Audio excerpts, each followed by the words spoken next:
മോനെ ദിവാര, നീ എന്തെങ്കിലും ഒന്ന് പറയടാ.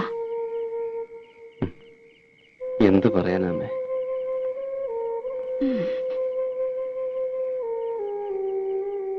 അവനുണ്ടല്ലേ അമ്മേ? ഇന്നൊരു വസ്തു കഴിച്ചിട്ടില്ല. അമ്മയ്ക്ക് നിർബന്ധിച്ചെന്തെങ്കിലും കഴിപ്പിക്കായിരുന്നില്ലേ? പറയുന്നിട്ടാണോ? അനുസരിക്കണ്ടേ? വാശി.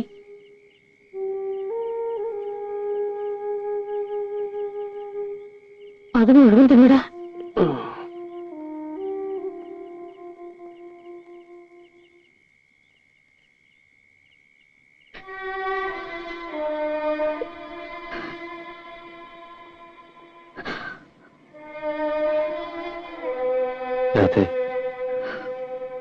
മോളെ,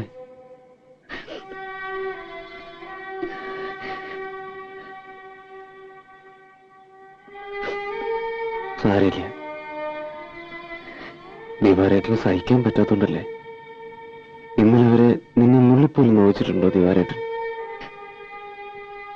ദിവാരേട്ടൻ ഈ ജന്മത്ത് എന്തും വേണ്ടെന്ന് വയ്ക്കാം, നിന്നെ ഒഴിച്ച്. കുട്ടിയായിരിക്കും മുതല് ദിവാരേട്ടൻ നിന്നെ മോഹിക്കണതാ. നിന്നൊരാള് പത്നിയിച്ച് പോലും നിന്നെ അതിരുവിട്ട് സ്നേഹിക്കണമെന്ന് എനിക്കിഷ്ടമല്ല. അപ്പൊ പിന്നെ വേറൊരാളോട് നിനക്ക് ഇഷ്ടമുണ്ടെന്ന് പറഞ്ഞ എങ്ങനെയാ സഹിക്കുക? സാരമില്ല. ദിവാരേട്ടനോട് ദേഷ്യമുണ്ടോ നിനക്ക്?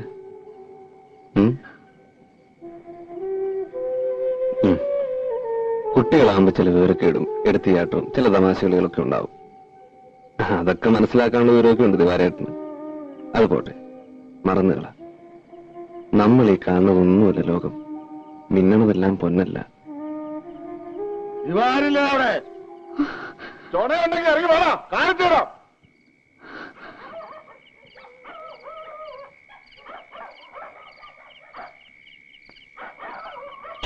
ഇവിടെ ഇറങ്ങി വാടാ.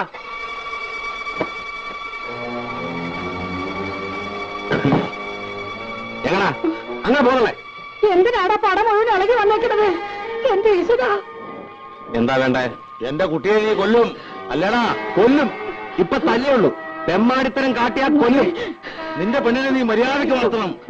എന്റെ ചക്കര കൈയും കണ്ണും കാണിച്ച് വശീകരിച്ചിട്ട് പരിസരത്ത് പാട്ടും കൂത്തും കാട്ടി എന്റെ കുട്ടിയെ വശീകരിച്ചിട്ട് നീ ന്യായം പറയണ. ഇനി പരിസരത്ത് അവനെ കണ്ടാണ്ടല്ലോ പണിയെടുത്ത് നിന്നില്ല, ചവിട്ടിയാൻ തണ്ടലൊടിക്കും. അപ്പൊ ഞങ്ങളുടെ കയ്യൊക്കെ മാങ്ങ വഹിക്കാൻ പോകും. ചെക്കന്റെ മേത്തൊരു പഴുത്തരി വീണുണ്ടല്ലോ, ഇത് കണ്ടതേ മരം പണിയാൻ മാത്രമല്ല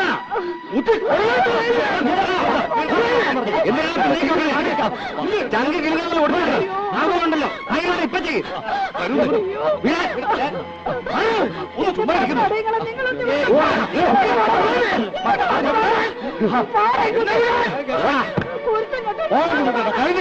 ഊളത്തരം കാട്ടിയ ഇനിയുണ്ടാവും. സ്റ്റേഷനിൽ കയറ്റി ഇടിച്ച് പതവിപ്പിച്ചില്ലെങ്കിൽ, നിന്റെ പണി ഞാൻ കളയിപ്പിച്ചില്ലെങ്കിൽ എന്റെ പേര് കുഞ്ഞുണ്ണ. പിന്നെ താനെന്റെ വലത്തും പോടാ.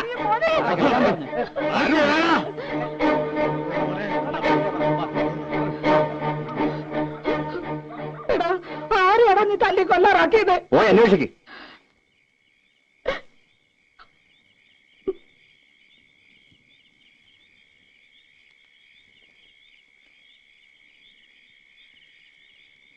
പോയി കിടക്കടി. കൊല്ലണമെങ്കിൽ ആദ്യം എന്നെ കൊല്ല, എന്നിട്ട് മതി എന്റെ ശശിയേട്ടനെ.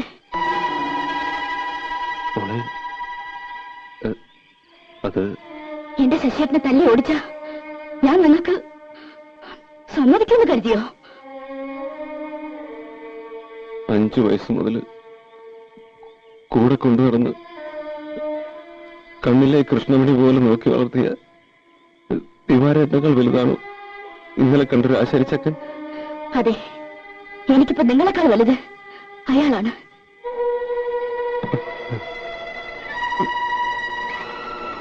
അപ്പോ ദിവാരേട്ടൻ നിനക്കാരുമല്ല. ഈ ജീവിതം മുഴുവൻ ഞാൻ മോഹിച്ചതും വിചാരിച്ചതൊക്കെ എന്നെ എന്റെ ഇഷ്ടത്തിന് വിട്ടില്ലെങ്കിലുണ്ടല്ലോ, ഈ റെയിൽപാളത്തിൽ നിന്ന് എന്റെ കൈയും കാലും ഒക്കെ പെറുക്കി കൂട്ടേണ്ടി വരും നിങ്ങൾക്ക്.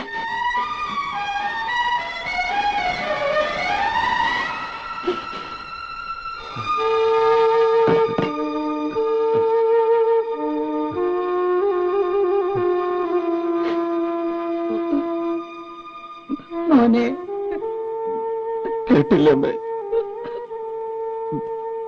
ഞാൻ ആരുമല്ല. അമ്മേ, രണ്ട് ചീത്ത പറയുന്നല്ലേ എന്തെങ്കിലും ഇല്ല മോനെ.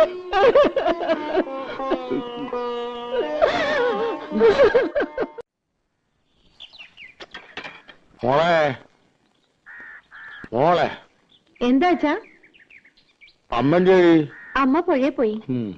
ഒരു 11 മണി ആകുമ്പോഴത്തേക്കും അമ്മയോട് പണിസ്ഥലത്തേക്ക് വരാൻ പറ.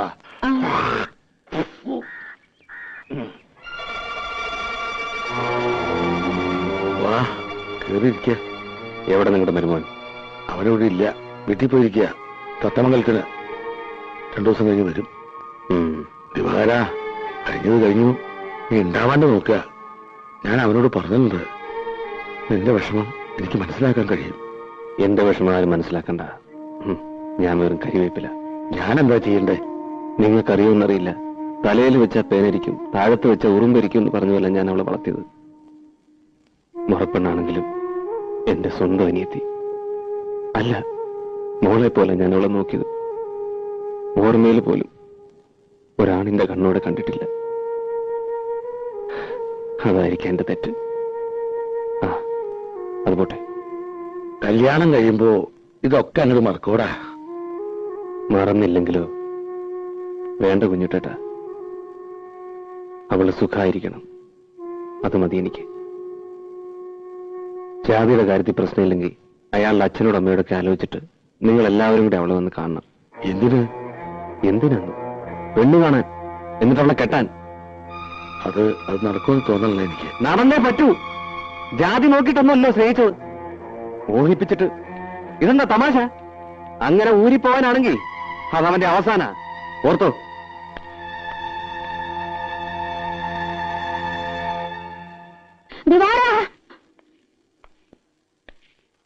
എടാ, രാവിലെ കണ്ടോ നീ? കാട്ടിൽ കിടക്കുന്നത് കണ്ടോണ്ടാ ഞാനൊന്ന് കുളിക്കാൻ പോയത്. ഒന്ന് മുങ്ങി കയറി ചെന്നപ്പോഴേക്ക് ആളില്ല. ചതിച്ചല്ലോ തള്ളോ നിങ്ങൾ.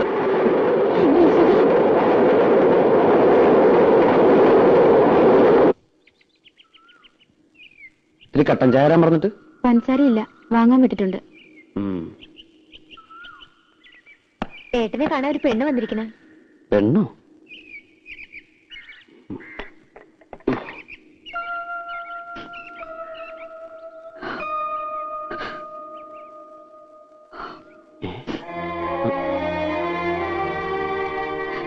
എങ്ങനെ കണ്ടുപിടിച്ചു? കരയില്ലേ? എന്താ പ്രശ്നം ഉണ്ടായത്? കരയാതെ കാര്യം പറയൂട്ടി. കാര്യമൊന്നും അറിയില്ലേ? ഞാൻ പോന്നു അവിടുന്ന്. എന്തിന്? എനിക്കിനി അവിടെ നിൽക്കാൻ വയ്യ. വരനോട് എനിക്ക് അങ്ങനെയൊക്കെ സംസാരിക്കേണ്ടി വന്നു. പിന്നെ എവിടെ നിൽക്കും? അത് ഞാനാണ് തീരുമാനിക്കുന്നത്. ദിവാരേട്ടന്റെ വീട്ടിലേക്ക് ഞാനിനി പോവില്ല. പിന്നെ എന്താ ചെയ്യ? പത്മിനീച്ചന്റെ വീട്ടിലേക്ക് പൊക്കൂടെ? അതിനല്ല ഞാൻ വന്നത്. ഞാനിനി ശശിയേട്ടനെ വിട്ടു പോവില്ല. എവിടെയോ? അല്ലാണ്ട് ഞാൻ എങ്ങനെ പോവുക? കുട്ടിക്ക് എന്റെ സ്ഥിതി പറഞ്ഞാൽ മനസ്സിലാവില്ല. കണ്ടോ എന്റെ വീട്? ഈ വീട്ടിലാ അച്ഛനും അമ്മയും പെങ്ങന്മാരും അനിയനും ഞാനും ഒക്കെ താമസിക്കുന്നത്. ഇവിടെ എങ്ങനെയാ ഞാൻ കുട്ടിയെ? പിന്നെ എന്തിനാ എന്നെ സ്നേഹിച്ചത്? സ്നേഹിച്ചു, അത് ശരിയാണ്. പക്ഷേ വെറുതെ ഒരു തമാശ. അങ്ങനെ പറയരുത്. മനസ്സറിഞ്ഞ് എന്നെ ഞാൻ ഇഷ്ടപ്പെട്ടത്. കല്യാണം കഴിക്കുന്നത് മോഹമുണ്ട്. പക്ഷെ ഇപ്പൊ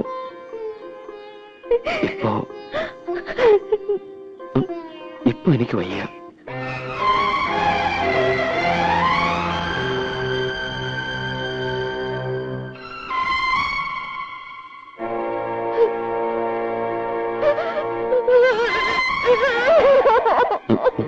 രാധേ, രാധേ,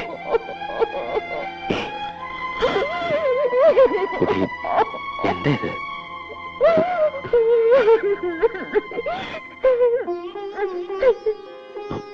നോക്കൂ, ഒരു വലിയ കുടുംബത്തിന്റെ ഭാരം മുഴുവൻ എന്റെ ചുമല്ല. വലിയ ഗായകനാക്കാൻ ആശിച്ചത് എന്റെ അച്ഛൻ. ആശാരിപ്പണി പഠിപ്പിച്ചില്ല, സംഗീതം പഠിപ്പിച്ചു. 3 കൊല്ലം ഈ നശിച്ച വീടിന്റെ ഓട് മേയുമ്പള എന്റെ അച്ഛൻ വീടിന്. അന്ന് കിടന്ന് കിടപ്പ എണീറ്റിട്ടില്ല, മിണ്ടിയിട്ടില്ല. അമ്മ, പെണ്ണുമാര്, അനിയൻ, സംഗീതം മതിയോ? കഞ്ഞിവെള്ളമെങ്കിലും കൊടുക്കണ്ടേ? അതിനാ ഞാൻ ഉള്ളിയെടുത്തത്. ഞാൻ ആരോടൊന്നും പറയാറില്ല. ഞാൻ എന്താ ചെയ്യണ്ടേ? കുട്ടി എനിക്ക് നഷ്ടപ്പെടാൻ വിഷമമാണ്. കാത്തിരിക്കണം. എവിടെ എവിടെ കാത്തിരിക്കും?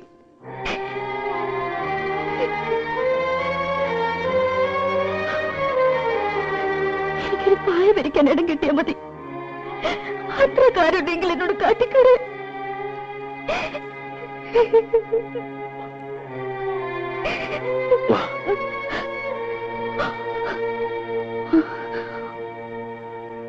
നോക്ക്, എന്റെ അച്ഛൻ, അമ്മ, പെങ്ങന്മാര്, ഒരു മുറിയുണ്ട്. ഇതിനിടയിൽ ഞാൻ എവിടെയാ? കുട്ടിക്ക് ഒരു പായ വിരിച്ചു തരാം.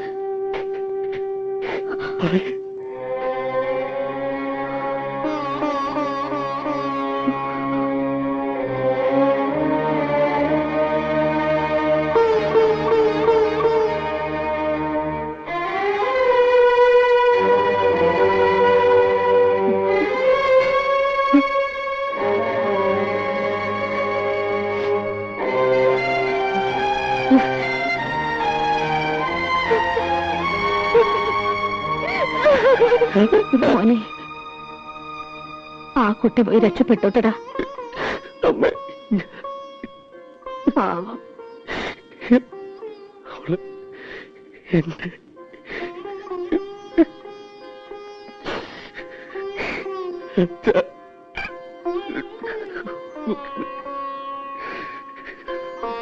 എന്റെ അവള് പാവം. എനിക്ക് മറിയില്ല.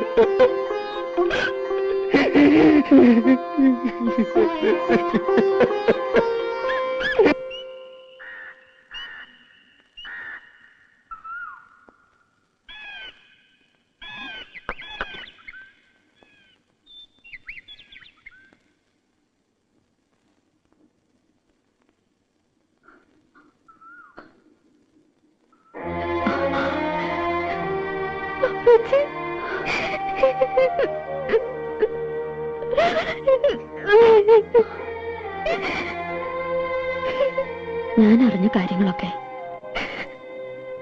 നീ ചെയ്തത് ഭയങ്കര ക്രൂരതയാണ്. ഇത്ര വിവരമില്ലാത്തവളായി പോയല്ലോ നീ.